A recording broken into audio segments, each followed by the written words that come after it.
I was nearing airport security when my phone vibrated. All my home cameras went black simultaneously. Not a power outage. Someone killed the system from inside. 15 minutes later, instead of boarding my flight, I stood outside my own kitchen door. My fiancé spoke from inside. By noon tomorrow, this house will not be in her name. The chill wasn't the betrayal itself, but how long they had planned it. My name is Nora Harris. I am 36 years old, and my life fractured into pieces in the middle of an airport security line. I stood in the crowded terminal of the Tampa airport, surrounded by the ambient chaos of rolling luggage and overhead boarding announcements. I was on my way to Chicago to attend a crucial, week-long summit representing the Crescent Bay Preservation Group. My career as a project manager restoring historic properties required constant travel and an iron grip on logistics. I thrive on order. I plan for every contingency. I had my coffee in one hand, my digital boarding pass ready on my screen, and I was stepping into the premier screening lane when the notification struck. A sharp, singular vibration bit into my palm. I glanced down at my screen. A stark red banner from my home security application dominated the lock screen. Front porch camera offline. Before my brain could even process the irregularity of that alert, the phone buzzed a second time. Living room camera offline. Less than 5 seconds later, a third, final buzz vibrated against my fingers. Backdoor camera offline. 3 independent cameras, hardwired into my home network, went completely black within a span of 10 seconds. My breath hitched in my throat. This was not a localized power outage. This was not a neighborhood grid failure. A passing storm had not knocked out a transformer. I knew the exact architecture of my own security grid. It was nearly impossible for all 3 feeds to drop simultaneously without deliberate, physical interference. I stepped out of the moving line, ignoring the annoyed sigh of the businessman behind me, and opened the application logs. The diagnostic readout was damning. The power feed had not failed from the street. The cameras had been manually severed at the interior circuit breaker. Furthermore, the localized network diagnostics showed a massive spike in interference. A brief but intense signal jammer had disrupted the Wi-Fi just long enough to blind the cloud backup before the hardwire was cut. A cold, metallic taste flooded the back of my throat. I swiped down on my notification center to clear the warnings, and there it was, a text message from my fiancé, Gavin, sitting innocently right below the security alerts. It had been delivered exactly 2 minutes before the first camera died. "Are you through the gate yet?" It was a completely ordinary question. It was the kind of sweet, attentive check-in a loving partner sends when you are traveling. But staring at it now, framed by the digital blackout of my home, the words morphed into something utterly sinister. He was not checking on my safety. He was establishing my exact location. He was tracking his window of opportunity. Panic is usually a loud, messy reaction. What I felt in that terminal was entirely different. It was a sudden, freezing, absolute clarity. I did not reply to his text. I turned around, gripping the handle of my carry-on so tightly my knuckles ached, and walked directly to the ticketing counter. The agent looked up with a practiced, polite smile. I handed her my phone displaying the barcode. I told her to cancel the ticket. She paused, her fingers hovering over the keyboard, and asked if I wanted to rebook for a later time or receive a flight credit. I told her I wanted it canceled completely, with no further action required. I offered no explanations. I did not have the breath to spare for small talk. I simply took my suitcase, turned my back on the gates, and walked out of the airport with a sickening intuition gnawing at my stomach. Whatever was happening inside my house was infinitely worse than a burglary. Within 15 minutes, I was sitting in the back of a rideshare vehicle, heading back toward the quiet coastal neighborhoods of St. Petersburg. I told the driver I would give him a 50% tip if he kept his speed exactly at the legal limit and ignored the slower traffic in the right lane. As the highway blurred past the window, my mind raced through the terrifying possibilities. A break-in? No. Thieves do not coordinate their entry times with your fiancé via text message. Thieves smash a back window, grab laptops, and run.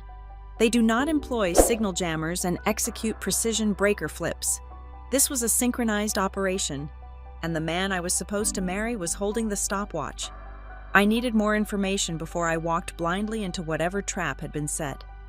I pulled up my contacts and dialed Arthur Henderson, the retired marine biologist who lived 2 doors down from me. He spent most of his evenings sitting on his front porch, watching the street. He answered on the second ring. I forced my voice into a light, breezy tone, desperately masking the heavy tremor in my chest. I told him I was just about to board my flight and realized I might have left my garage side door unlocked. I asked if he happened to be outside, and if so, could he see anything unusual on the driveway? Arthur chuckled, the sound raspy through the speaker. He told me the door looked shut tight from his angle. Then he casually added the detail that turned my blood to ice. He said he had seen my cousin Elise pull up in her silver SUV over half an hour ago. He assumed she was there to water the plants while I was gone. He noted she had parked awkwardly, right up against the garage door, blocking the direct line of sight from the street to the side entrance. I thanked him, told him I must have asked Elise to stop by and simply forgot in the rush of packing, and ended the call. Elise. My cousin Elise, who had spent the last 6 months aggressively trying to rebuild a relationship with me after years of bitter silence following her messy divorce. We were 10 minutes away from my neighborhood. I leaned forward and told the driver to change the destination. I absolutely did not want him pulling up in front of my driveway. I gave him an intersection at the far end of my block. When he dropped me off, the Florida night air wrapped around me, thick and suffocating. I did not walk down the paved sidewalk.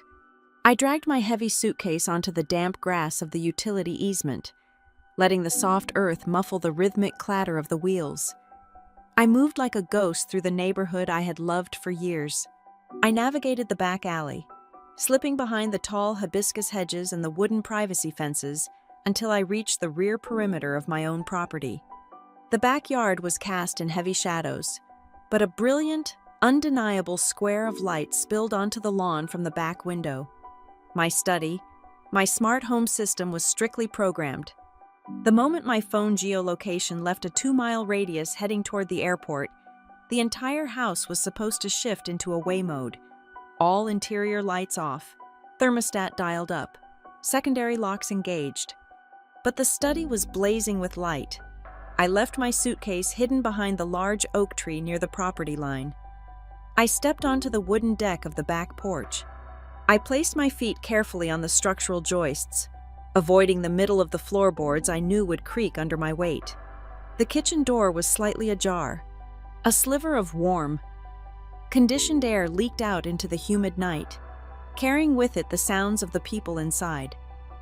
I pressed my back against the vinyl siding, right next to the doorframe. I closed my eyes and listened.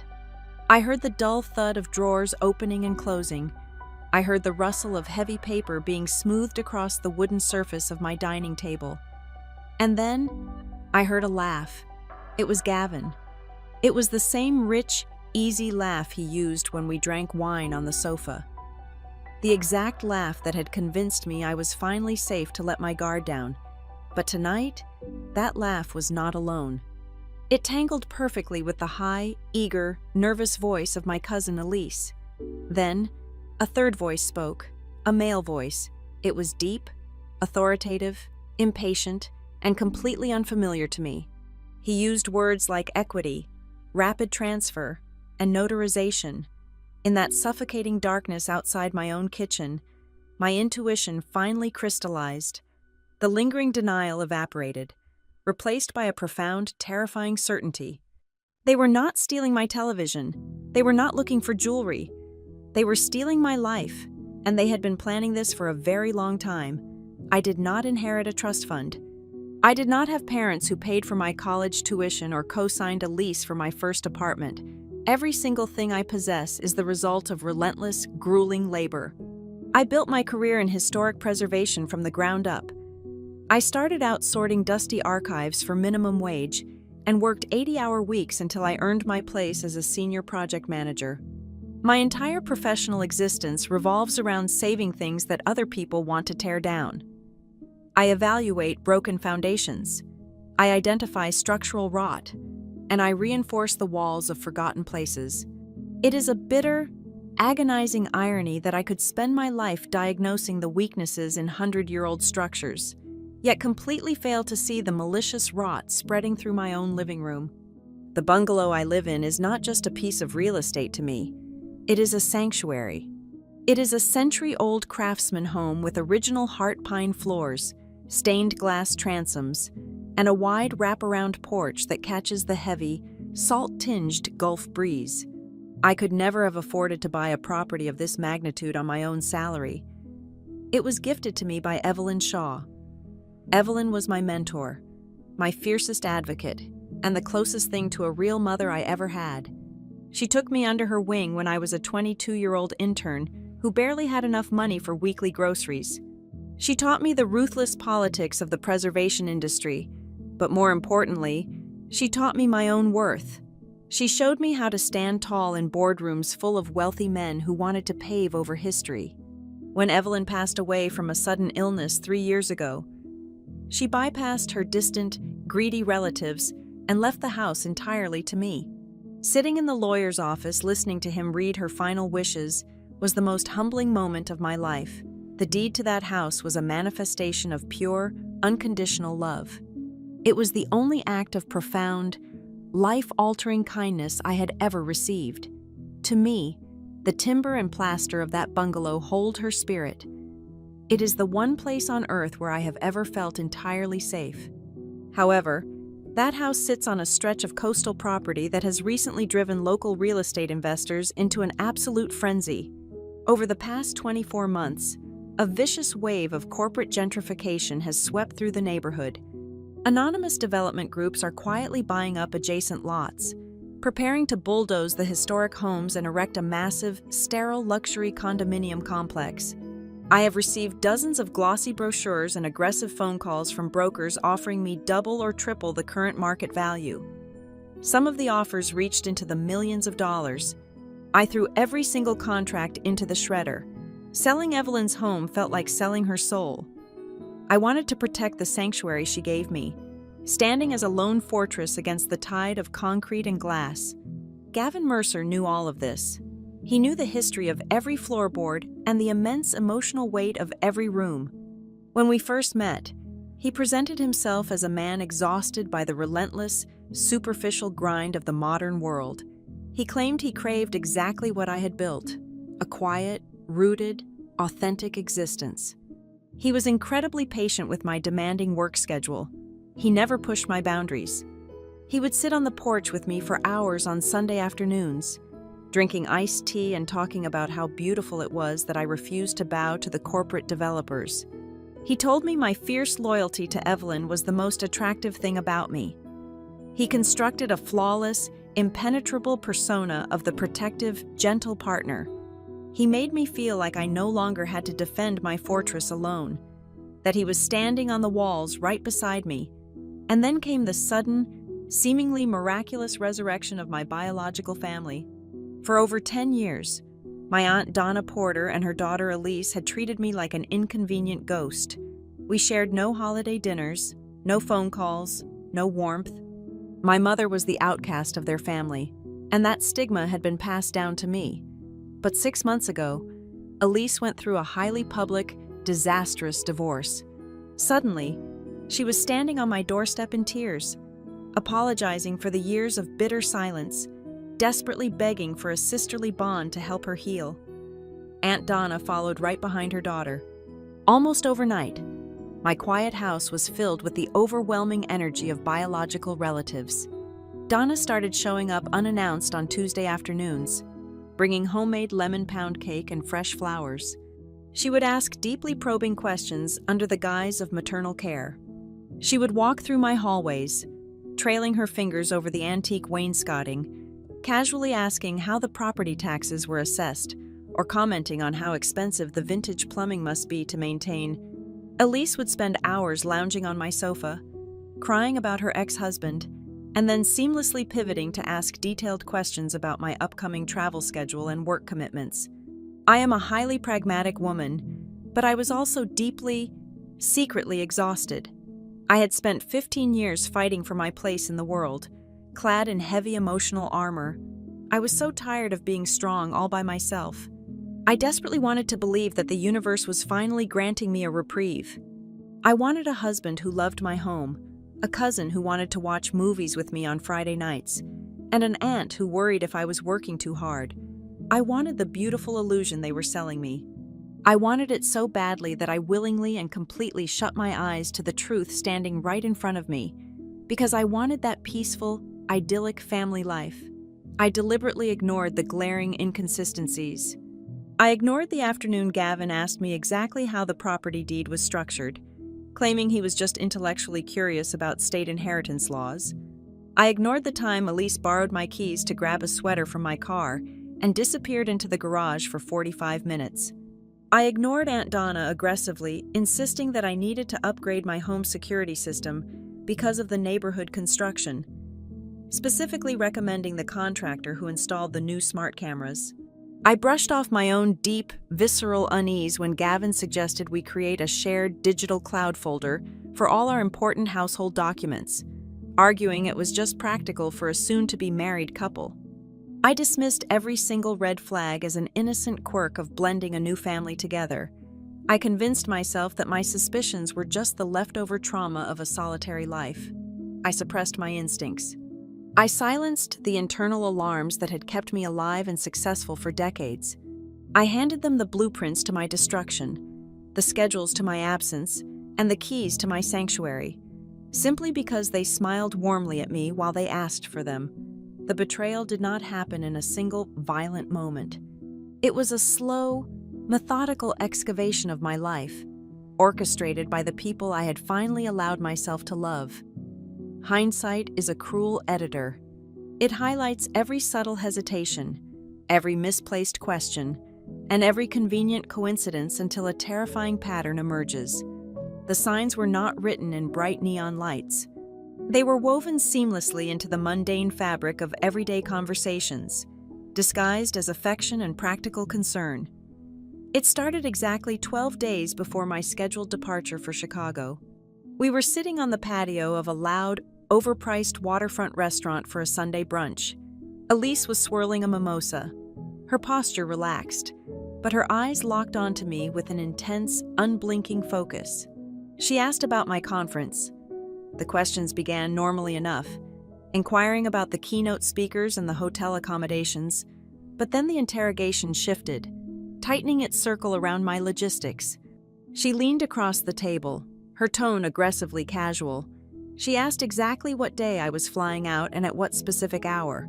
She wanted to know if I would be gone for exactly 5 days or if the return flight bled into the weekend. Then came the operational queries. She asked who was collecting my mail. She asked if the heavy tropical potted plants on the back deck needed daily watering, before I could formulate a polite way to tell her my schedule was handled. Aunt Donna seamlessly inserted herself into the conversation. She placed a warm, heavy hand over mine. Her voice was dripping with a sugary sweetness that felt entirely manufactured. She brought up the recent influx of commercial construction crews roaming our neighborhood. She insisted that an empty house was an open invitation for trouble these days. She proposed, with overwhelming enthusiasm, that she and Elise could swing by daily to check the perimeter, bring in the mail, and keep an eye on things. They would be my dedicated house sitters. I was about to politely decline, citing my robust automated security system, when Gavin chimed in. He set his coffee mug down and smiled at me, the perfect picture of a supportive partner. He suggested that it was actually a brilliant idea. Furthermore, he offered to take physical possession of my heavy brass spare key. He argued that since he lived across town, having a physical backup key was just common sense in case of a plumbing emergency or a security malfunction while I was out of state. Gavin had never once shown an ounce of interest in the maintenance of my home. He hated dealing with contractors and actively avoided domestic chores. Yet here he was, volunteering to be the emergency key master. I handed the key over that afternoon, suppressing the tiny, sharp prick of unease at the base of my neck. 72 hours later, the mail arrived. I was sorting through the stack on the kitchen island when I found a thick, rigid envelope made of premium paper. The return address belonged to an unfamiliar entity called Apex Title and Escrow Services. The bold lettering stamped across the front read, "Verification of ownership information required." I frowned, sliding my thumb under the flap to tear it open. Gavin walked into the kitchen at that exact moment. He moved with unnatural speed, plucking the envelope right out of my hands before I could even extract the document. He glanced at the cover, let out a loud, theatrical scoff, and tossed it directly into the recycling bin. He told me the county tax assessor database had suffered a massive data breach 2 weeks prior. He insisted it was just a predatory phishing scam targeting homeowners with fake verification fees, and he had received 3 identical letters at his own apartment. His explanation was incredibly fast, incredibly detailed, and delivered without making direct eye contact. I let the envelope stay in the bin, telling myself I was just being paranoid. But the paranoia blossomed into a cold dread the very next evening. I came home late from a grueling site inspection. The house was quiet. Gavin was supposedly at the gym. I walked into my home office to drop off my laptop bag. The room was bathed in the pale streetlight filtering through the blinds. I noticed the flatbed scanner sitting on the edge of my mahogany desk. The lid was propped open about half an inch. I walked closer. The glass surface was completely clean, except for a distinct, greasy smudge right in the center, the exact size and shape of a driver license. Next to the scanner, the thin layer of dust on the desk had been disturbed. There was a clean, sweeping streak across the wood, as if a stack of heavy papers had been violently yanked away in a severe rush. I stood in the dark office, staring at the dust, feeling a sudden drop in the ambient temperature of the room. Gavin did not use my office. He claimed he hated the antique furniture. The following afternoon, I met my best friend, Tessa Monroe, for an early dinner. Tessa works as a senior digital threat analyst for a major financial institution. She spends her life tracking fraud. Over our meal, she started venting about a massive new headache in her department. She described a skyrocketing trend in real estate theft utilizing remote online notarization. She explained how sophisticated syndicates were bypassing physical title companies altogether. All a thief needed was a clean, high-resolution scan of a homeowner's identification, a forged digital signature, and a corrupt or negligent online notary. They could transfer a property deed to a shell corporation in a matter of hours, entirely over the internet, while the real owner was utterly clueless. The air left my lungs. Tessa kept talking, eating her salad, completely unaware that her words were systematically dismantling my reality. The detailed questions about my travel schedule, the sudden desire to hold a physical key, the intercepted title company envelope, the smudge on the scanner glass, the pieces locked together with a terrifying, audible click. I left the restaurant and drove straight to my bank. I arrived 10 minutes before they locked the lobby doors. I rented the largest steel safe deposit box they had available. Then, I drove home and locked myself in the study. I opened the heavy bottom drawer of my filing cabinet. I pulled out the thick, fireproof folder containing the original deed to the bungalow, Evelyn's last will and testament, my birth certificate, my social security card, and 5 years of historical property tax assessments. I placed all of the authentic, legally binding documents into a secure leather briefcase. Then, I manufactured a ghost. I spent 2 hours at my printer creating a decoy file. I printed out an expired homeowner insurance policy from 7 years ago. I printed a voided, heavily watermarked copy of a preliminary property survey that had no legal standing. I took a stack of useless appliance warranties and sandwiched them between the irrelevant papers to give the folder the correct weight and thickness. I slid the entire worthless collection into a vintage manila envelope, wrote property deeds and original trust documents across the front in thick black marker, and placed it exactly where the real file had been. If someone was hunting for the keys to my kingdom, I wanted to ensure they stole a box full of sand. The next morning, I deposited the real documents into the bank vault, but securing the paperwork was not enough. My intuition, a primal survival instinct I had buried beneath the desire for a normal life, was screaming at me to go further. I needed ears in the house. I dug into the bottom of a storage closet and retrieved an outdated, first-generation smart home speaker. Gavin had complained it was glitchy months ago and told me to throw it away. I had not thrown it away. I plugged it into an outlet hidden directly behind a heavy bookshelf in the study. I bypassed the standard cloud network settings, using a developer backdoor Tessa had showed me years ago. I forced the device into a localized ambient diagnostic mode. It would not broadcast audio over the internet.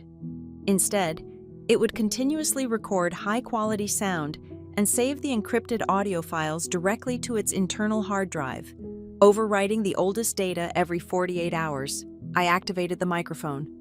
I did not tell Gavin. I did not tell Elise. I did not tell Aunt Donna. I was setting a silent tripwire in my own home, acting entirely on a dark, suffocating hunch that I desperately prayed was wrong. I wanted to be crazy. I wanted to be a paranoid, overworked woman imagining shadows. But as I packed my suitcase for Chicago, staring at the blinking red recording light hidden behind the books, I knew I was not crazy. I was just finally waking up. The muggy Florida air clung to my skin like a wet shroud. I stood frozen on the back porch, the darkness of the yard completely hiding my silhouette.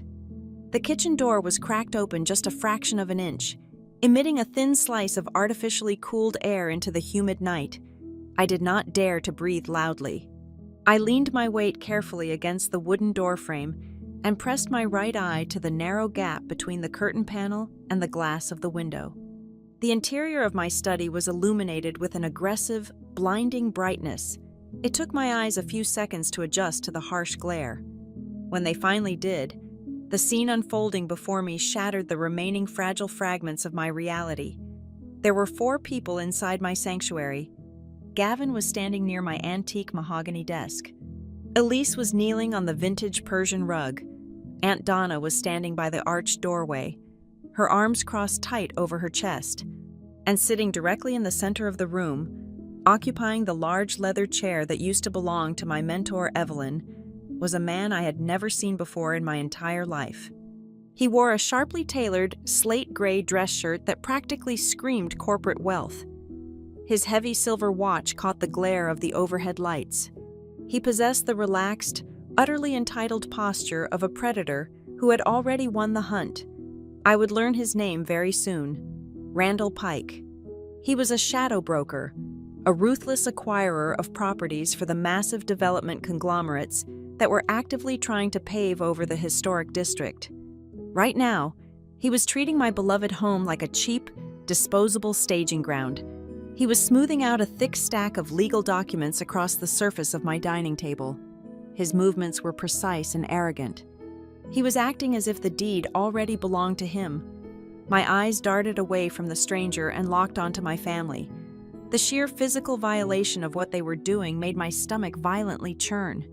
Gavin had removed the bottom drawers of my desk entirely.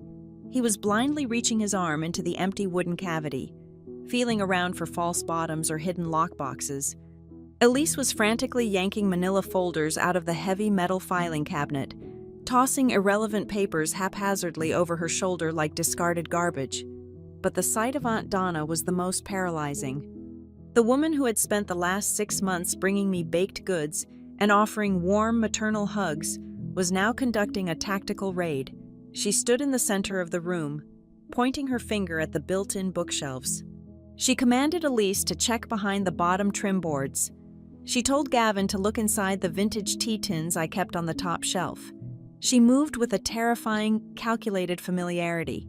She knew every single compartment of my house. She had spent half a year mapping my home under the guise of familial affection. They had been planning this siege for months. My gaze shifted back to the dining table. It was not just covered in scattered papers. A professional ring light was set up on a tall tripod, casting a harsh, shadowless glow over a high-end laptop. Next to the computer sat a portable, high-resolution wand scanner. Placed neatly beside the electronic equipment was a partially filled-out property transfer packet. This was not a smash-and-grab burglary. They were not looking for hidden cash or vintage jewelry. They were executing a highly sophisticated, real-time digital heist. They were preparing an illegal, remote online notarization to forge a total property transfer. I strained my ears to catch their exact words over the low hum of the air conditioning unit. Gavin slammed an empty drawer onto the floor. His voice, usually so smooth and comforting to me, was tight with raw frustration. He told Randall that they just needed the original inheritance file and the most recent, crisp scan of my driver license.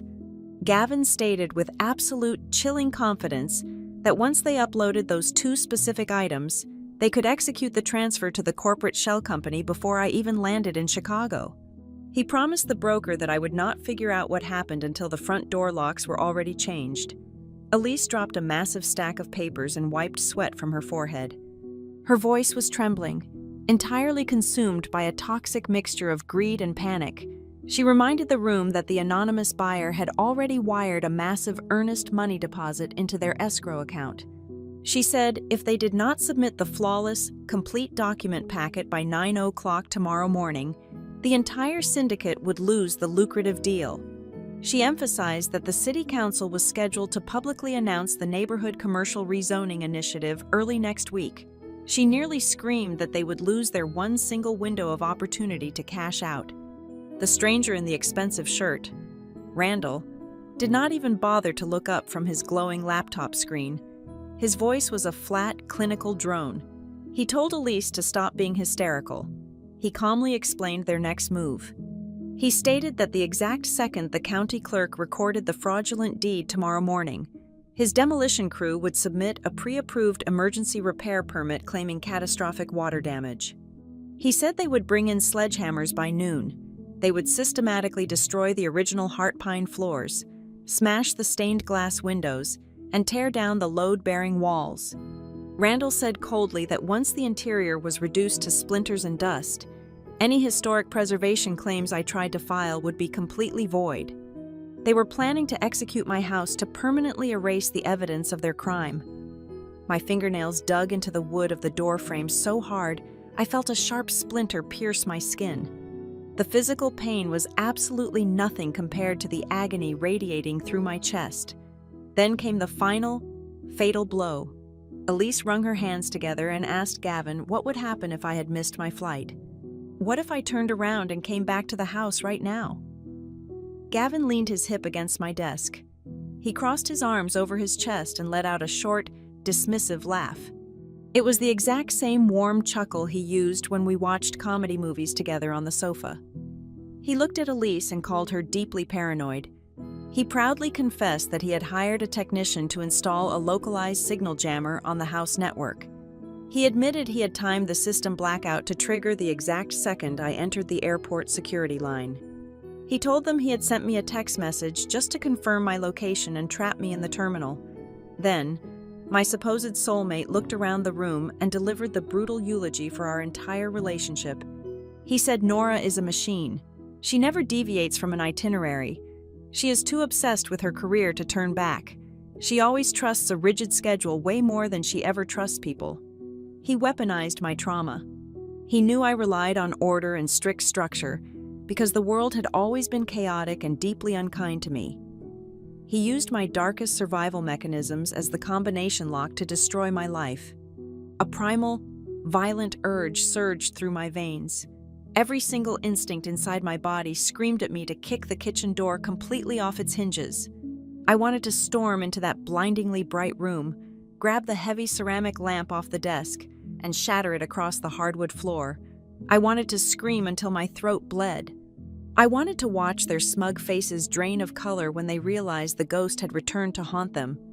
But the cold, highly rational part of my brain, the exact part that analyzed crumbling architectural structures and mapped out complex preservation strategies, violently slammed the brakes. If I walked into that room right now, the entire situation would devolve into immediate chaos. They would scatter like roaches. They would deny everything. They would claim they were looking for a lost document to help me. It would become a messy, unprovable domestic dispute. At worst, they would face a minor trespassing charge. The massive, fraudulent real estate conspiracy would remain hidden in the shadows, and they would simply wait for another, better opportunity to strike. I needed them to cross the point of no return. I needed them to commit the felony entirely on the record. I slowly released my death grip on the doorframe. My hands were shaking violently, but my mind was rapidly descending into a state of absolute glacial calm. I reached into my coat pocket and pulled out my smartphone. I bypassed the lock screen and opened the voice memo application. I held the microphone directly up to the tiny gap in the doorway. I pressed the red record button. I stood there in the suffocating heat for 4 agonizing minutes, capturing every single word of their conspiracy. I recorded their boundless greed, their malicious planning, and their sickening laughter. When I had enough audio to guarantee a total legal conviction, I stopped the recording. I saved the digital file to multiple cloud servers. I did not make a single sound. I stepped backwards, retreating slowly from the porch, letting the deep shadows of the large oak tree swallow me completely. I was no longer a heartbroken woman crying over a shattered engagement. I was the architect of their impending ruin. The rough bark of the ancient oak tree dug into my shoulder blades as I retreated further into the dense, humid shadows of the backyard. My hands, which had been trembling violently just moments before, were now completely still. The frantic, chaotic energy of the initial shock had burned away, leaving behind a crystalline, terrifying clarity. I pulled my phone from my coat pocket and turned the screen brightness down to the absolute lowest setting. I bypassed my standard contact list and dialed a number I had memorized years ago. Mason Klein was not just a real estate lawyer. He was a vicious, highly strategic litigator who had helped my mentor Evelyn navigate decades of complex property disputes against aggressive developers. He answered on the third ring, his voice heavy and groggy with midnight sleep. I did not apologize for waking him. I attached the encrypted audio file I had just captured on the porch and hit send. I spoke into the receiver with a voice so low and flat, it barely sounded like my own. I told him to listen to the file immediately, and under no circumstances were they to know I had returned to the city. I listened to the steady rhythm of his breathing over the line as he played the audio recording. The silence stretched for 2 agonizing minutes. When Mason finally spoke, his tone was entirely awake and stripped of all emotion. He commanded me to stay exactly where I was hidden and to absolutely avoid walking through that kitchen door. He broke down the legal mechanics of the battlefield we were currently standing on. If I stormed inside and confronted them right now, the police would only be able to arrest them on a minor trespassing charge or perhaps an attempted burglary. Gavin and Elise could easily fabricate a lie about a terrible misunderstanding. But Mason explained with lethal precision, if we allowed them to officially submit that forged deed to the county authorities, the entire situation would fundamentally transform. It would instantly escalate from a messy domestic dispute into a massive, multi-count federal felony encompassing wire fraud, identity theft, and grand larceny. We needed them to willingly step off the legal cliff. We needed them to commit the crime on the permanent record. I ended the call with Mason and immediately dialed my best friend Tessa. She answered with the sharp, instant alertness of someone who spent her life hunting digital phantoms on the graveyard shift. I delivered a rapid, clinical summary of the breach inside my home. I told her I needed her to lock down my digital perimeter while leaving just enough room for them to trap themselves. Tessa did not ask any emotional questions. She went straight to work. The aggressive, rhythmic clicking of her mechanical keyboard echoed loudly through the small speaker of my phone. Within 3 minutes, she found the first undeniable digital footprint. Someone physically located inside my house, utilizing my localized internet protocol address, had attempted to breach my primary personal email account 5 separate times within the last 20 minutes. They were frantically hunting for the automated digital authorization codes they required to approve the final property transfer. Tessa kept digging, moving through the server pathways with terrifying speed and precision. She forcibly accessed the shared cloud storage drive I maintained with Gavin. What she uncovered there made the cold bile rise in my throat all over again. Tucked deep inside a mundane subfolder labeled as Wedding Catering Estimates was a hidden, heavily encrypted directory. Tessa read the file names out loud to me. There were 4 high-resolution macro photographs of my state-issued driver license, perfectly capturing both the front details and the scanning barcode on the back. There was a composite document displaying high-contrast images of my personal signature pulled from old tax returns, but the final item was the most chilling discovery of the night. It was a digital receipt for a premium, expedited subscription to an artificial intelligence voice cloning service. Gavin had not just been recording our private conversations because he was sentimental. He had been systematically feeding my vocal patterns into a machine learning algorithm to construct a flawless synthetic audio profile. They were planning to utilize a machine-generated version of my voice to bypass the stringent remote notary security protocols. They were literally building a digital ghost of me to sell my own sanctuary. My phone vibrated with a priority incoming call from Mason. I merged the lines together in the dark. He informed me he had just woken up a senior administrative clerk at the county recorder office, leveraging a massive political favor Evelyn had secured a decade ago. Mason had officially flagged my legal name and the specific parcel identification number of my bungalow deep within the municipal database. He instructed the clerk that if any transfer documents bearing my name were submitted through the automated portal tonight or tomorrow morning, they were to be immediately and silently intercepted. The digital system would generate a fake confirmation receipt to give the perpetrators a false sense of success, but the actual legal recording process would be entirely frozen pending a mandatory, in-person manual verification. We had effectively built a solid brick wall right behind their perceived finish line. I needed to understand the full, terrifying scope of their operational timeline. I dropped the call with Mason and Tessa and dialed the 24-hour emergency hotline for my homeowner insurance provider. After authenticating my identity using my social security number, I commanded the representative to review any recent activity logged on my policy. The cheerful woman on the line casually informed me that a high-priority emergency claim had been opened just 3 hours ago. The fraudulent claim reported a catastrophic pipe burst in the master bathroom, resulting in severe, immediate structural water damage. The caller had requested an authorized rapid entry for a mitigation crew to begin demolition the very next morning to prevent toxic black mold. They were actively creating a perfectly legal, heavily documented excuse to bring a wrecking crew into my house while I was supposedly thousands of miles away. I hung up the phone and leaned my head back against the tree trunk. My mind flashed back to the brief conversation I had with my neighbor Arthur earlier that evening. I quickly sent him a text message, asking if he was still awake and if he had noticed anything else out of the ordinary near my driveway. His reply illuminated my screen a minute later. He mentioned that right before he went inside his house, a dark sedan with a magnetic mobile notary advertisement slapped on the side door had idled at the end of our street for about 10 minutes before slowly driving away. The final puzzle pieces locked together with sickening precision. The corrupt notary had likely arrived too early, or perhaps Elise had instructed them to loop around the block while they finished staging the fake documents and lighting in my study. The final, crucial cog of their fraudulent machine was circling the neighborhood, waiting patiently for the green light.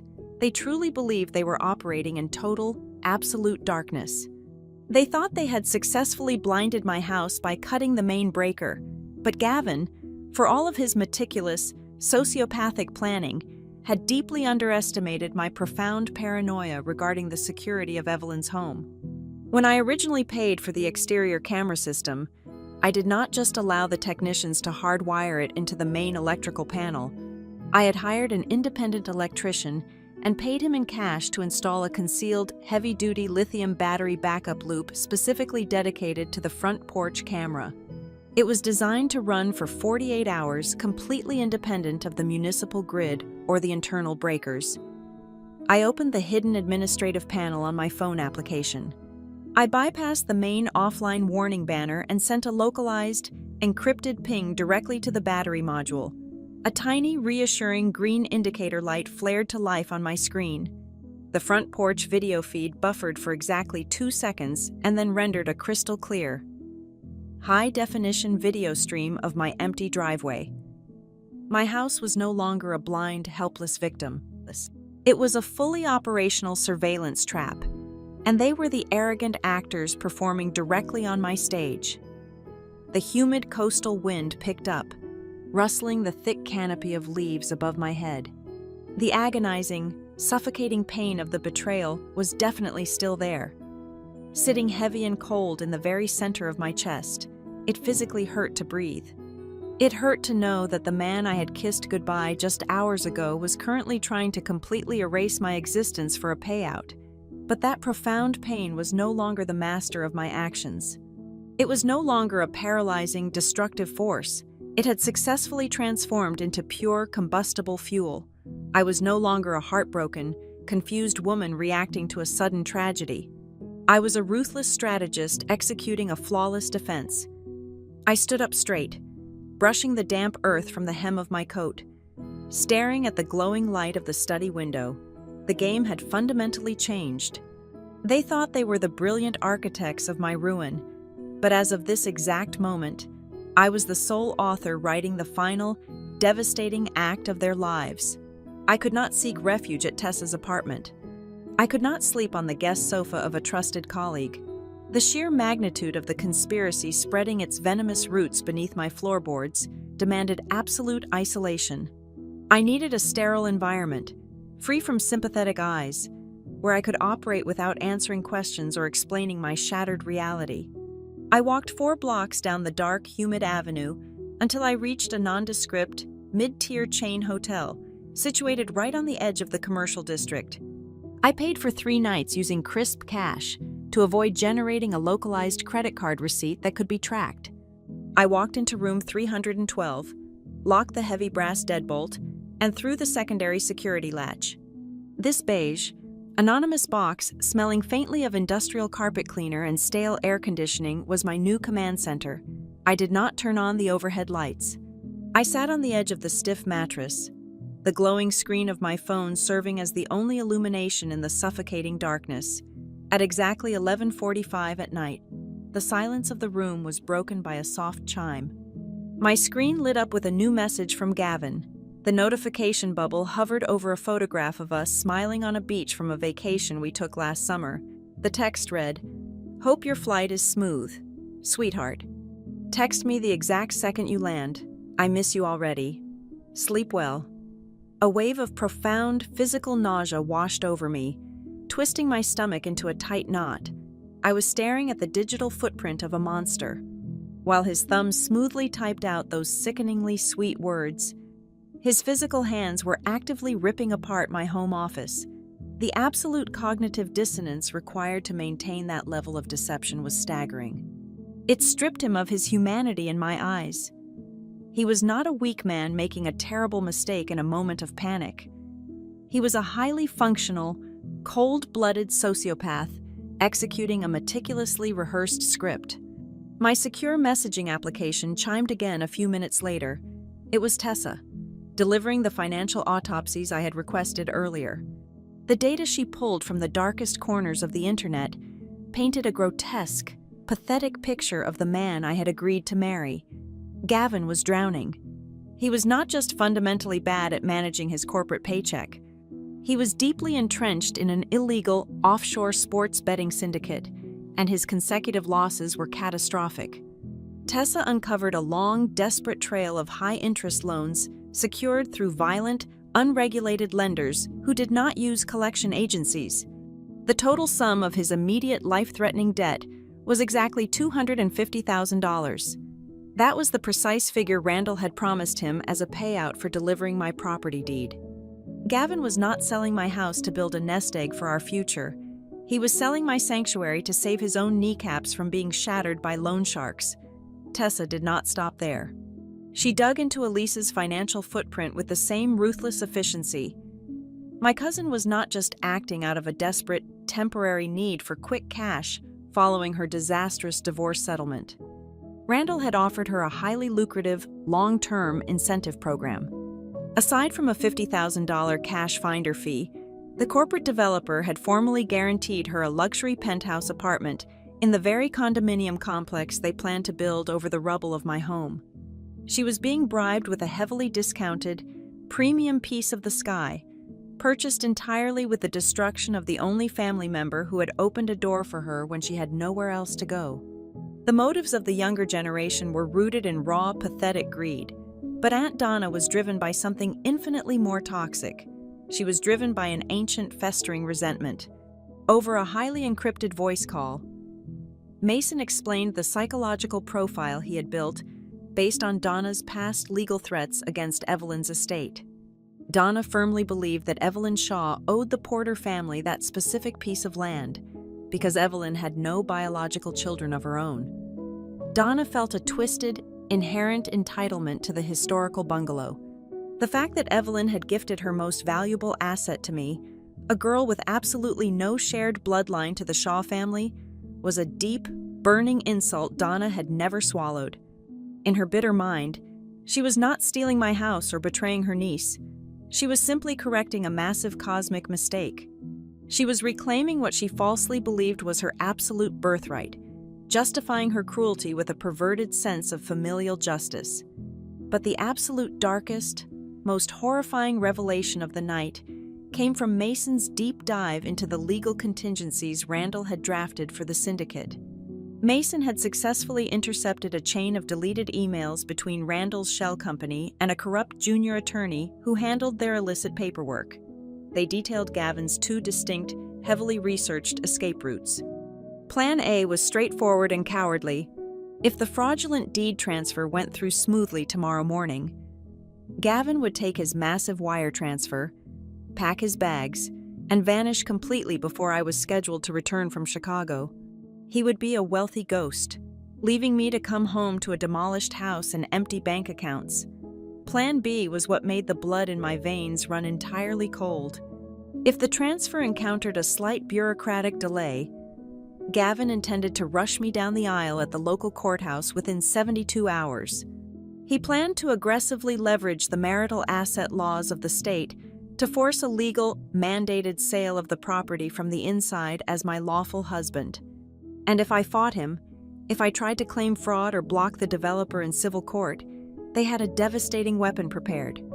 Mason discovered that during one of Gavin's supposedly innocent weekend visits months ago, he had picked the lock on my personal, fireproof filing cabinet. He had photographed a decade-old folder containing my confidential therapy records from when I was struggling with severe clinical depression and anxiety in my 20s. They had drafted a vicious legal strategy to submit those private, agonizing medical records to a judge, fully intending to paint me as mentally unstable, violently paranoid, and entirely incapable of managing my own estate. I slid down the cold wall of the hotel room until I was sitting on the thin carpet. The darkness of the room felt incredibly heavy, pressing against my lungs. My chest violently heaved as the full, crushing weight of their malice finally settled over my shoulders. The man I loved had not just broken my heart for money. He had meticulously studied the deepest, most vulnerable wounds of my past, placed his greedy fingers inside them, and prepared to rip them wide open for a paycheck. I pulled my knees tightly to my chest, buried my face in my arms, and finally let the tears fall. I wept for the beautiful illusion of the warm family I thought I had finally found. I wept for the cruel, exhausting reality of being entirely alone again in a world that constantly demanded I fight for my own survival. But the weeping did not last long. The tears were hot, angry, and entirely necessary. They burned away the final, lingering traces of the soft, trusting, accommodating woman I used to be. By 3:00 in the morning, my eyes were completely dry, and my breathing was slow and steady. I stood up from the floor. I walked into the harsh fluorescent light of the bathroom and stared directly at my reflection in the mirror. I did not look broken. I looked dangerous. I was not going to be their tragic victim. I was not going to let them weaponize my past pain to steal my future. The suffocating grief was completely gone, replaced by an absolute, freezing resolve. The line had been crossed. The tears had been shed. And now, I was going to use the full, crushing weight of the law to absolutely bury them. The sun had barely breached the horizon when I stepped out of my hotel room. The air was already thick with the heavy promise of a sweltering Florida morning. I met Mason Klein in the fortified lobby of my downtown bank at exactly 8:00. He wore a sharply tailored navy suit and carried a scuffed leather briefcase that looked like it had survived a war.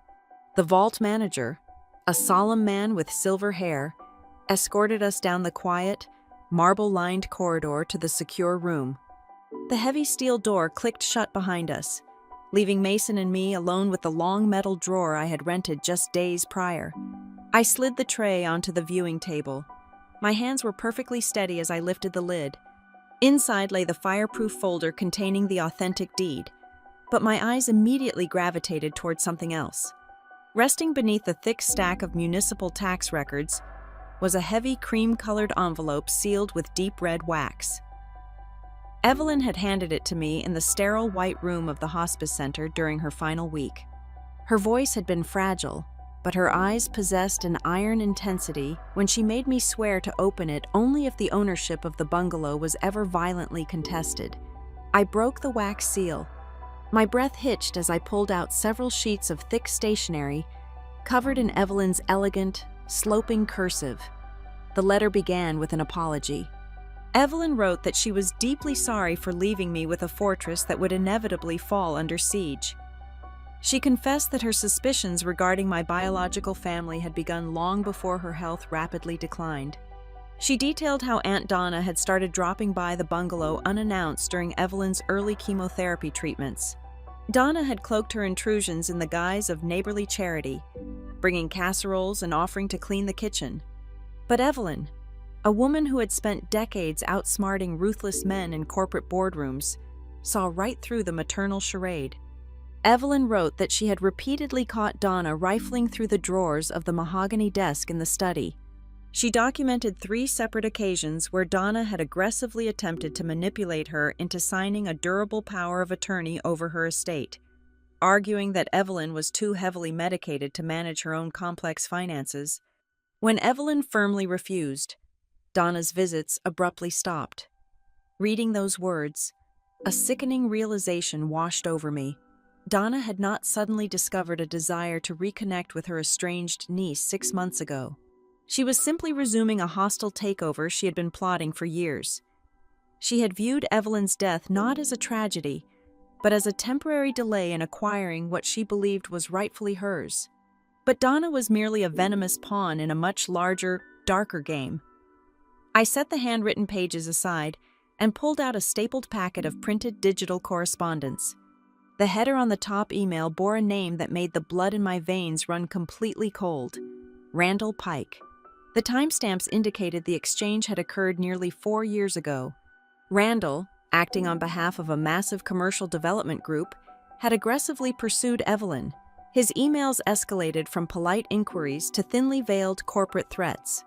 He outlined his grand vision to bulldoze the entire historic street and erect a monolithic luxury complex. He offered her millions of dollars. Evelyn's final response was a single, devastatingly sharp paragraph, telling him that the history of the coastal community was not for sale to a man who only saw value in destruction. She had flatly, permanently rejected him. I handed the printed emails to Mason.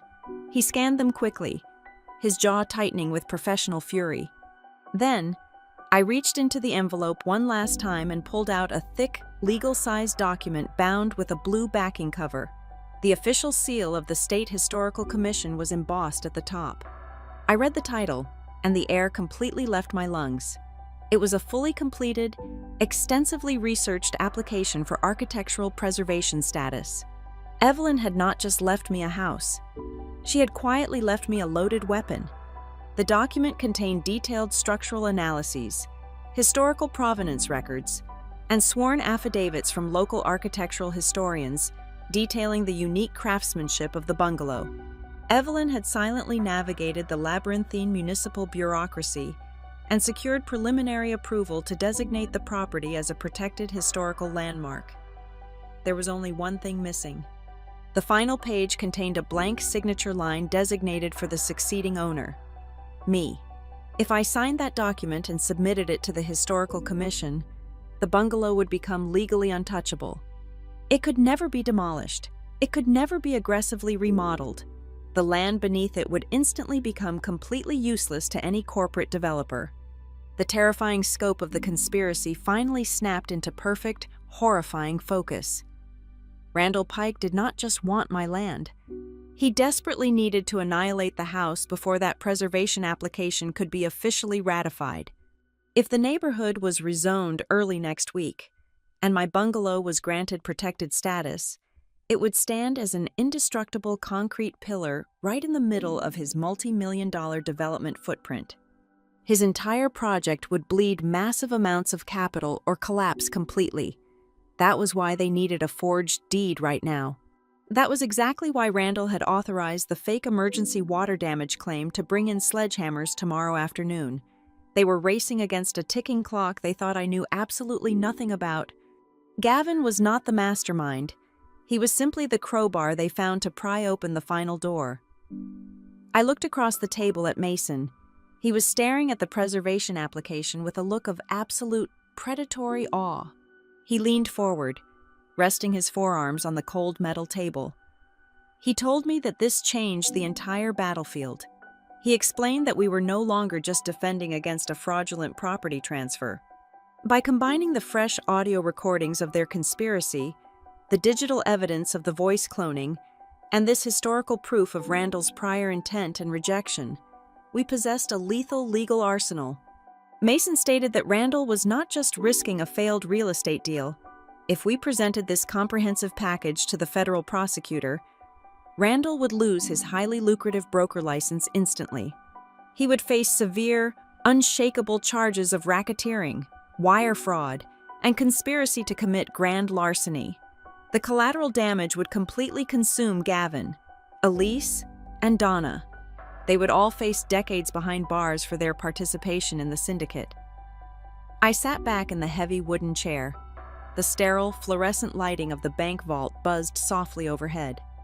For the first time since my phone vibrated in the airport security line, I did not feel the crushing, suffocating weight of betrayal.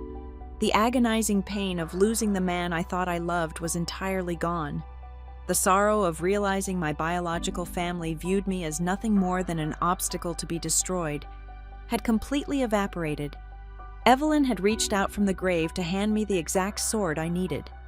She had known the wolves would eventually circle, and she had meticulously prepared my armor. This was no longer a tragic story of a woman deeply wronged by her fiancé and her relatives. This was the final, brutal chapter of a war that had been raging in the shadows for years. They had chosen the wrong house, the wrong mentor, and the absolute wrong woman to underestimate. I picked up the sleek silver pen resting on the table. I flipped to the final page of the preservation document. I signed my full legal name with aggressive, sweeping strokes, pressing hard enough to leave a deep indentation in the thick paper. I handed the completed application to Mason. I told him to lock everything back in the vault except the historical designation form. I wanted that form hand-delivered to the commission office the very second they opened their doors on Monday morning. My adversaries were currently standing in my home, celebrating a victory they had not actually won. They believed I was a predictable, easily manipulated pawn who trusted schedules more than people. But as I walked out of that bank and stepped back into the blinding Florida sun, I saw the clear, undeniable path of my counterattack. I was not just going to stop them from taking my property. I was going to systematically dismantle the entire parasitic network they had built around my life, leaving them with absolutely nothing but the crushing weight of their own arrogance. I left the bank and immediately navigated through the dense downtown traffic toward the county municipal building. Mason had arranged a highly discreet, off-the-books meeting in the private back office of the chief registrar. The air conditioning in the room was aggressive, matching the cold, precise nature of our task. I slid the fully executed preservation application across the polished mahogany table. The registrar, a stern woman who deeply respected Evelyn's legacy, stamped the heavy paper, initiating an immediate, ironclad temporary injunction against any demolition, rezoning, or heavy permitting on my specific parcel. However, I explicitly requested that her office withhold the public digital publication of this protected status for exactly 24 hours. I needed the protective shell fully active in the deep, inaccessible municipal servers, but completely invisible to Randall Pike and his automated property scraping software. The trap was now legally set. hidden perfectly beneath a placid surface of bureaucratic silence. Leaving the municipal building, I spent the late afternoon executing a quiet, surgical operation on my own home. I parked my rental vehicle 3 streets over and approached the bungalow on foot, utilizing the overgrown, blind alleyway that ran behind the property line. I did not alter the physical brass deadbolt on the kitchen door. Doing so would instantly trigger their panic and alert them to my presence. Instead, I accessed the central hub of my smart home network, located in the utility closet. I systematically rewrote the underlying administrative permissions. I created a phantom network, effectively locking them out of the primary control systems while projecting a mirrored, fully functional interface directly to their user accounts. They could still unlock the door, disarm the basic alarm, and adjust the thermostat, completely unaware that their every input was being quarantined, logged, and controlled by my master override. My home was no longer a passive structure. It was a living, breathing snare. Next, I moved to the study and opened the decoy safe. I took the fabricated stack of worthless property deeds and expired insurance policies I had prepared days earlier. From my coat pocket, I extracted a flat, coin-sized GPS micro-tracker Tessa had procured for me from her security firm. I sliced a tiny slit into the thick leather binding of the fake trust document and slid the tracking device deep inside, sealing it flawlessly with a dab of clear adhesive. Whoever physically carried that specific folder out of my house and into the notarization meeting would be irrefutably chained to the stolen property by real-time satellite telemetry. The physical bait was poisoned and waiting right in the center of the room. I left the property exactly as I found it and drove to a quiet diner on the outskirts of the city. I sat in a secluded corner booth, drinking black coffee and watching the evening sky turn a bruised purple. It was time to hand the rats their cheese. I pulled out my phone and drafted a carefully constructed text message to Gavin. I injected the perfect, calculated amount of weary, travel-exhausted frustration into my tone. I told him my connecting flight out of Atlanta had suffered a catastrophic mechanical failure. I said I was stranded at the terminal, completely exhausted, and forced to book an airport hotel room for an extra night. I promised him I would catch the first available flight out tomorrow morning. Gavin replied in less than 2 minutes. The sickeningly sweet, deeply empathetic tone of his message made my skin crawl and my stomach turn. He told me to order room service, take a hot bath, and try to just relax my mind. He promised me that everything at home was perfectly fine, that he was taking care of things, and that he could not wait to hold me. Through Tessa's continued, aggressive monitoring of his encrypted chat logs, I watched the immediate, dual nature of his betrayal unfold in real time. Mere seconds after sending me that loving, supportive message, Gavin fired off an urgent, frantic text to Randall Pike. The intercepted message read exactly like this: "The flight is delayed. She is stuck out of state until tomorrow afternoon. She suspects absolutely nothing. We have the golden window. Proceed with the morning schedule immediately." I did not stop there. I needed to ensure the entire syndicate felt a profound, intoxicating sense of absolute security. I opened a new message thread with my cousin Elise. I kept the tone light, breezy, and completely unsuspicious. I mentioned that since I was stuck traveling for another full day, she should feel free to swing by the bungalow tomorrow morning to pick up the fabric swatches for the bridesmaid dresses she had left in the guest room. I gave her explicit written permission to be inside my home while I was supposedly gone. Elise replied with aggressive enthusiasm, thanking me profusely and confirming she would be there bright and early to get a head start on the wedding planning. I had just personally laid down a blood-red carpet for my own robbers. The final preparations required absolute military precision. I convened a secure, encrypted conference call with Mason and Tessa from the diner booth. Mason confirmed that he had successfully assembled our strike team.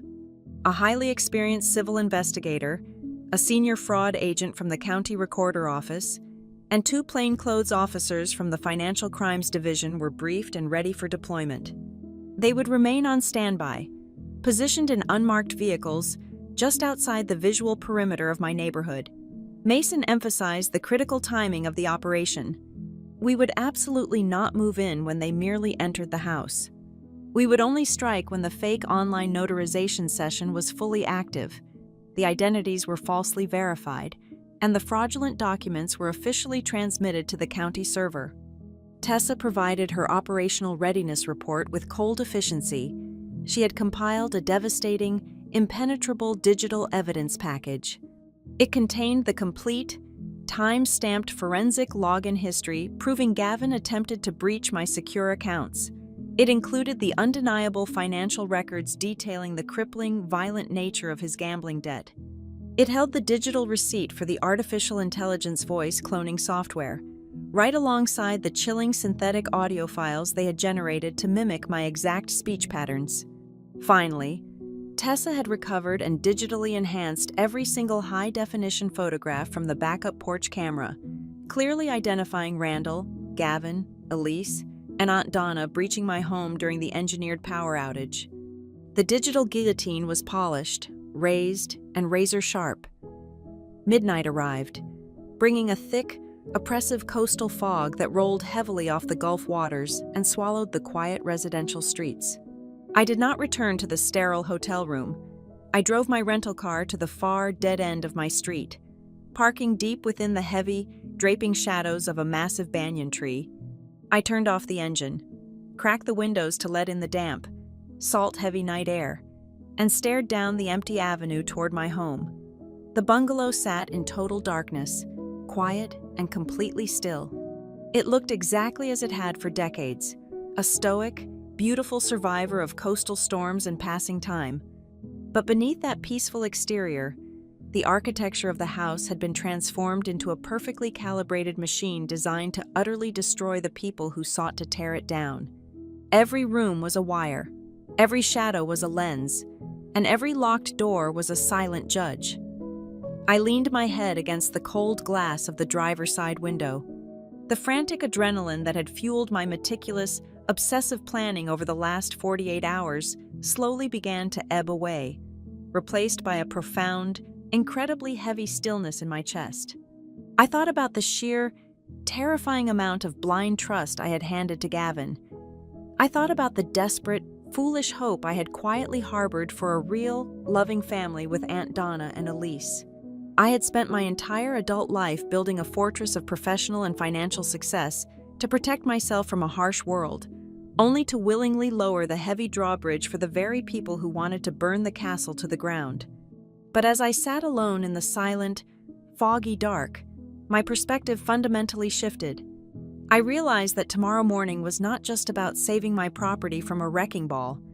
It was not just about sending a corrupt corporate broker to a federal prison or exposing a pathetic gambling addict. Tomorrow was a necessary exorcism. It was the absolute, definitive end of my passive acceptance.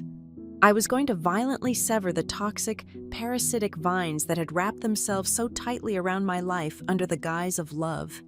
I was going to watch them walk confidently into the snare they had built with their own boundless greed, and I was going to be the one to pull the heavy rope tight. I closed my eyes, feeling the cold metal of the car keys pressed firmly into my palm, and waited patiently for the sun to rise on the final day of their freedom. The sun breached the horizon, casting long, sharp shadows across the dew-soaked lawns of my neighborhood. I sat perfectly still in the driver's seat of my hidden rental car, my eyes locked on the glowing screen of my tablet. The encrypted live audio and video feeds from my house were streaming flawlessly. At exactly 8:45 in the morning, a pristine black luxury sedan pulled into my driveway. My heart did not race. It beat with the slow, heavy rhythm of a funeral drum. The doors opened, and the sheer audacity of what I saw made my jaw clench. Gavin, Elise, Aunt Donna, and Randall Pike stepped out into the humid morning air. They were dressed with immaculate, terrifying care. Gavin wore the tailored charcoal suit I had bought him for our engagement party. Elise had her hair professionally styled, draped in a modest beige silk blouse. Aunt Donna looked like the perfect matriarch in a pressed floral dress, while Randall sported a custom navy blazer. They looked like respectable, upstanding citizens preparing to attend a legitimate corporate board meeting or a joyful closing ceremony. The grotesque contrast between their elegant attire and the absolute filth of their intentions was nauseating. They were dressing up to butcher my life. 5 minutes later, a compact silver car parked directly behind Randall. A woman holding a thick leather briefcase and a man carrying a heavy-duty portable scanner and a laptop bag walked up to the front porch. These were the mobile notary and the title processor. They were the final, necessary gears in the fraudulent machine. Gavin unlocked my front door with his spare key, holding it open with a warm, charming smile as the entire group filed into my home. I turned up the volume on my earpiece. The hidden microphone in the study picked up the crisp, clear audio of chairs scraping against my hardwood dining table. I listened to the rustle of heavy paper and the hum of electronics powering up. Randall immediately took command of the room. His voice was dripping with a sickening, unearned arrogance. He instructed the title processor to organize the final deed transfer packets for a corporate entity he called Gulf Meridian Holdings. He then leaned back, his chair creaking loudly, and addressed my supposed family. He proudly announced that by 8 o'clock on Monday morning, the City Council would officially release the commercial rezoning documents to the public press. He bragged that the second that news hit the wire, the dirt sitting beneath their feet would quadruple in value.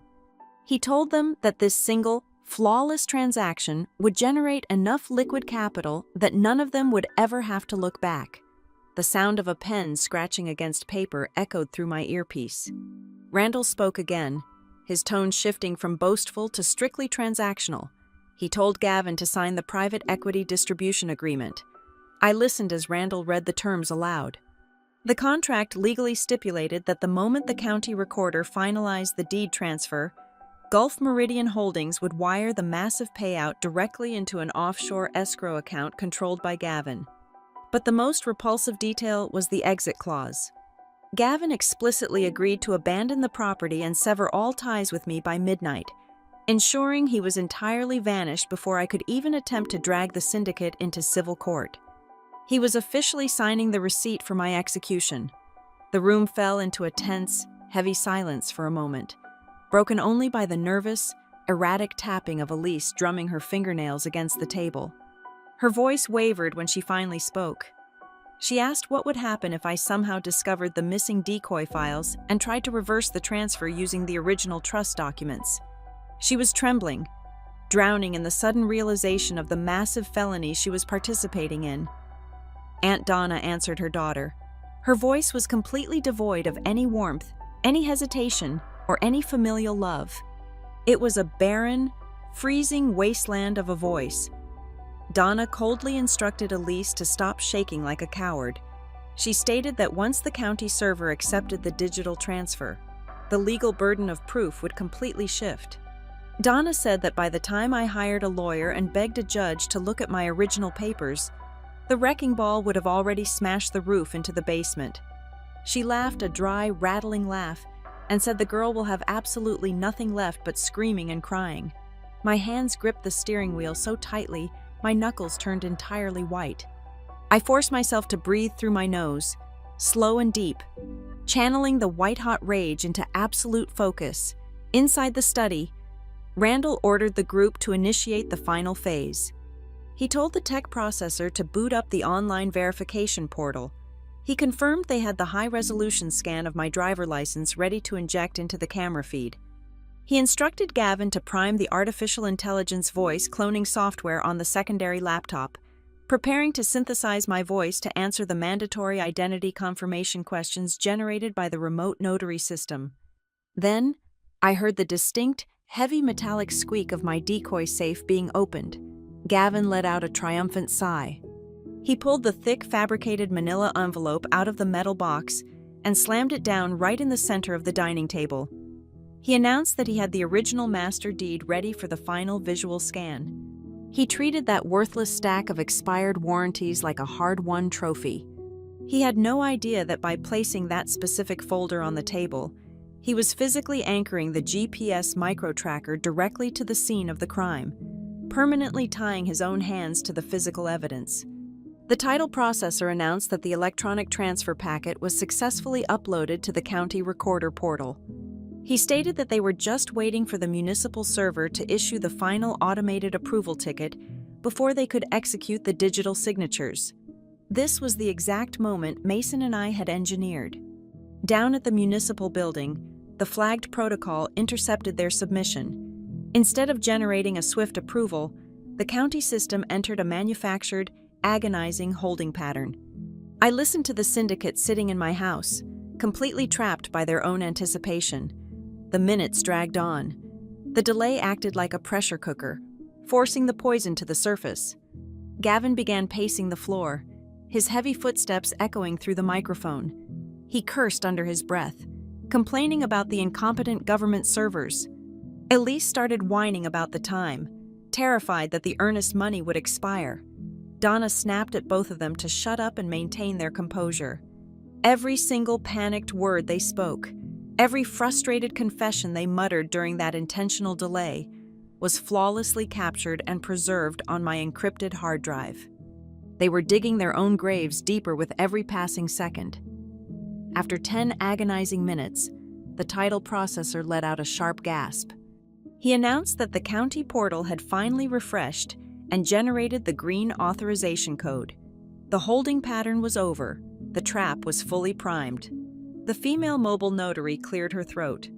Her voice was strictly professional, entirely unaware of the massive fraud she was facilitating. She stated that the documents were perfectly aligned and the identity verification interface was displaying clearly on her end. She looked around the room, directly at the people attempting to erase my existence. The notary asked the final, binding question, "Shall we proceed with the official owner confirmation?" That single sentence was the flare in the night sky. It was the absolute point of no return. I did not wait to hear Gavin activate the fake digital voice. I dropped my tablet onto the passenger seat. I shoved the car door open and stepped out into the bright, suffocating Florida heat. The time for hiding in the shadows, the time for gathering evidence, and the time for mourning my broken heart were all officially over. I walked down the center of the asphalt street, my eyes fixed on the front door of my bungalow. I was about to walk into that room and close the heavy iron door of justice permanently over their heads. "Shall we proceed with the official owner confirmation?" the notary asked, her professional voice floating clearly through the narrow crack of the front door.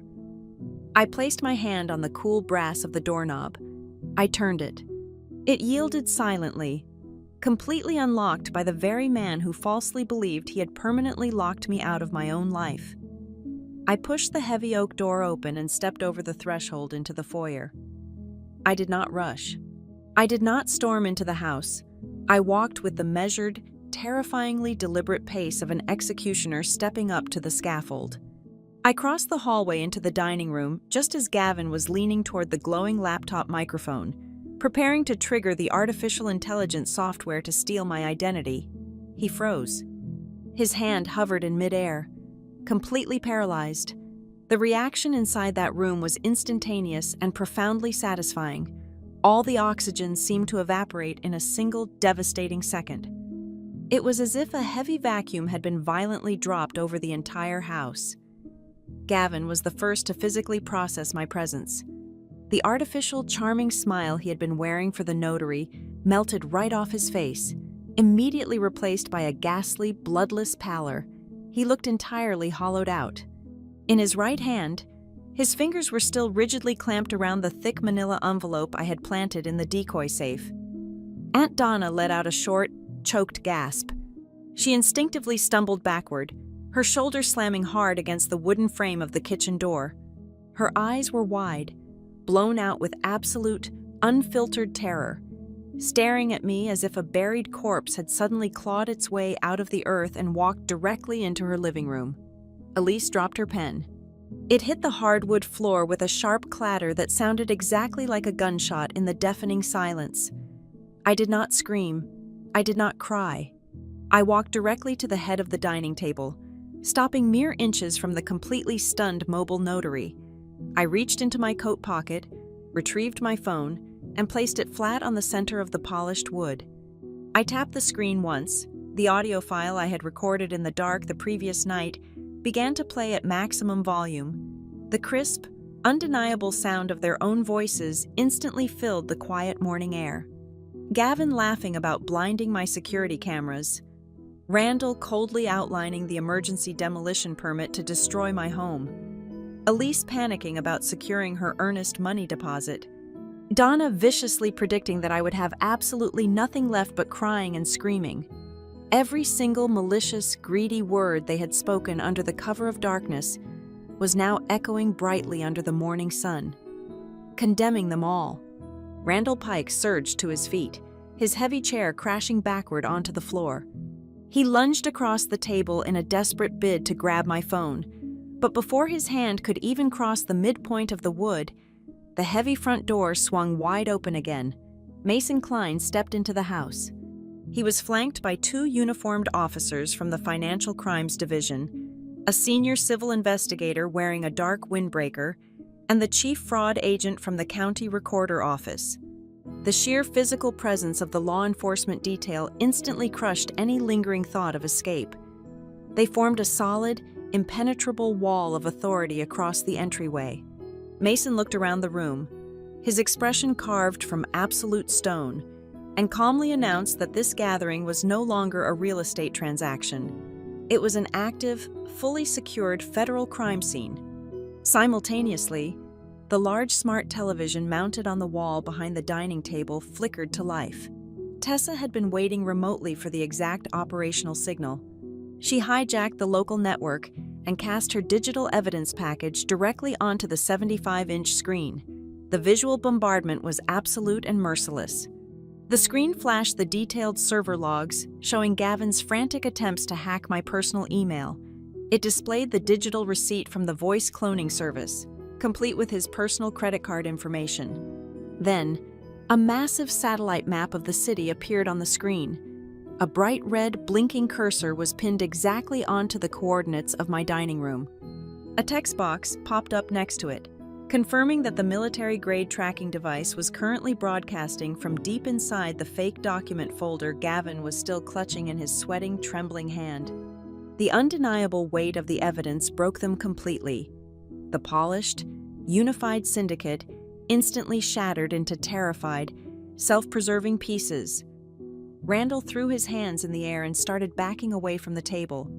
His voice was shrill, completely stripped of its former corporate arrogance. He pointed a shaking finger at Gavin and yelled that he was just an independent broker. He claimed Gavin had approached him with a legitimate deed, and that he had absolutely no knowledge of any forged documents or stolen identities. Gavin whipped his head around, his eyes wild with sudden betrayal. He screamed at Randall that he was a liar.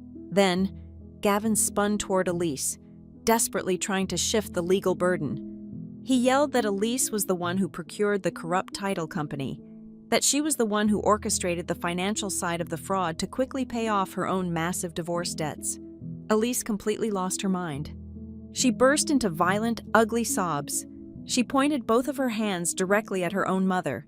Elise shrieked to the officers that Aunt Donna had planned the entire invasion. She confessed loudly that Donna had drawn a detailed map of my house, that Donna had pointed out every single hidden drawer and safe, and that Donna had been secretly trying to steal Evelyn's property for the last 10 years. Aunt Donna stood frozen against the wall. The refined, maternal mask was entirely gone, leaving nothing but the bitter, hollow face of a woman whose decades of quiet resentment had just resulted in the absolute destruction of her own daughter. I let them verbally tear each other apart for exactly 2 minutes. Then, I reached into my leather briefcase and pulled out the authentic, blue-backed preservation document alongside Evelyn's handwritten letter. I tossed the heavy stack of papers onto the table. It landed right next to their fraudulent transfer packet. I looked directly into Randall's panicked eyes. I told him that his multi-million-dollar development plan was already dead. I informed him that the State Historical Commission had fully processed my application late last night. I explained that even if he had managed to successfully forge my signature this morning, the land beneath his expensive leather shoes was legally protected from any demolition, rezoning, or commercial alteration until the end of time. His massive corporate investment was worthless. He had just committed a federal felony for a piece of dirt he could never touch. Gavin slowly let the decoy folder slip from his fingers. It hit the table with a soft, pathetic thud. He took a single step toward me. His hands were raised in a weak gesture of surrender. Tears were streaming heavily down his face. His voice cracked as he begged me to listen. He called my name, his tone dripping with a sickening, manufactured sorrow. He said he was drowning in violent debt. He said he was scared for his life. He looked directly into my eyes and called the entire conspiracy a terrible, desperate mistake. I looked at the man I had almost married. I searched my chest, and I felt absolutely nothing. There was no anger left. There was no sorrow. There was just a cold, sterile emptiness where my love for him used to live. I reached down to my left hand. I grasped the silver engagement ring he had given me. I slid it over my knuckle. I placed it gently down onto the table, resting it right on top of the forged signature page he had prepared to steal my entire life. I met his gaze and spoke my final words to him. I told him that his actions were not a mistake. I told him that the only mistake ever made inside this house was mine. My only mistake was allowing him to study my deepest vulnerabilities, giving him the exact emotional blueprints he needed to try and destroy me. The officers moved in. The harsh sound of heavy metal handcuffs clicking shut over their wrists echoed sharply through the historic wooden hallways of my home. I did not stay to watch them being led out to the waiting squad cars. I turned my back on the wreckage of my former family and walked out to the back porch, letting the warm morning sun wash cleanly over my face. By late afternoon, the house was entirely quiet again. I stood in the utility closet and flipped the main breaker back to its proper, fully powered position. The security system chimed merrily. The red indicator lights on all 3 exterior cameras flared back to life, sweeping the perimeter, keeping a vigilant, unblinking watch over my sanctuary. The bungalow remained firmly, undeniably in my name. The greedy corporate project had collapsed into dust. Later that evening, I walked into the large, sunlit spare bedroom. It was the room Gavin and I had originally planned to convert into a luxurious bridal suite. I stood in the center of the empty space. I did not see a ruined future. I saw a brilliant, blank canvas. I decided right then that I would line the walls with heavy oak bookshelves and filing cabinets. I would transform the room into a dedicated archive for my architectural preservation work. I had not just fought a vicious war to keep a building made of wood and glass. I had fought to permanently reclaim the absolute right to dictate the terms of my own life. The fortress was finally secure, and the Queen was no longer accepting any visitors. Thank you so much for listening to my story today. Please drop a comment down below and let me know where in the world you are tuning in from so we can connect and share our thoughts together. If you enjoyed this journey, please subscribe to the Maya Revenge Stories channel. Leave a like on this video and show your support by hitting that hype button so this story can reach and be heard by even more people.